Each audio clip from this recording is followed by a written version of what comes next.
Sa simula ng kwento, makikilala natin ang dalawang batang monghe, si John Bao at si Tian Bao. Magkaibigan sila, sabay lumaki, at sabay nag-aral sa templo. Pero kahit magkasama sila, magkaiba ang kanilang ugali.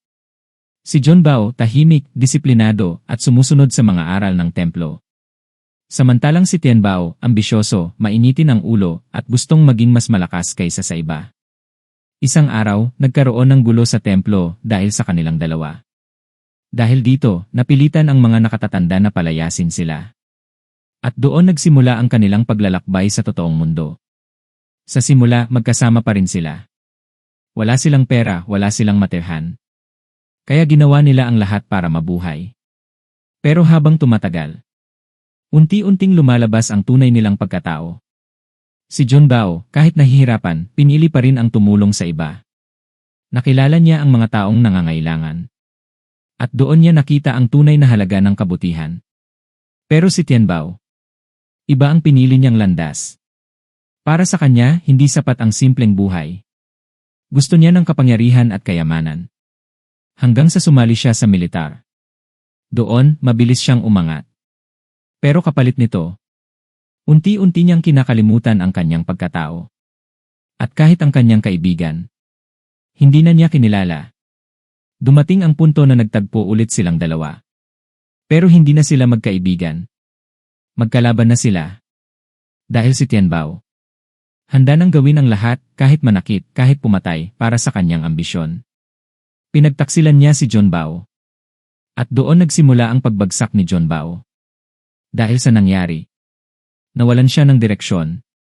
Hindi niya alam kung ano ang tama at mali. Halos mabaliw siya sa sakit at pagkabigo. Pero sa gitna ng kanyang pagkalugmok, may natuklasan siya. Isang bagong paraan ng pakikipaglaban. Hindi gamit ang lakas, kundi gamit ang balanse. Dito niya nadiskubre ang Tai Chi. Isang estilo na gumagamit ng galaw ng kalaban laban sa kanila. Habang patuloy siyang nagsasanay, unti-unti niyang binubuo ulit ang kanyang sarili.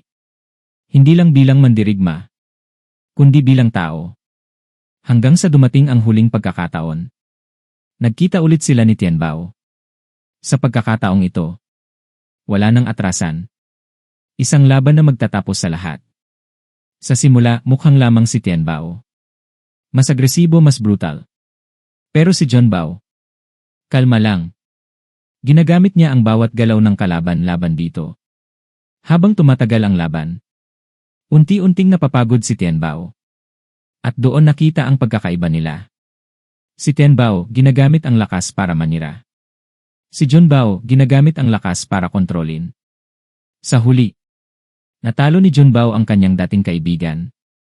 At doon nagtapos ang kanilang kwento.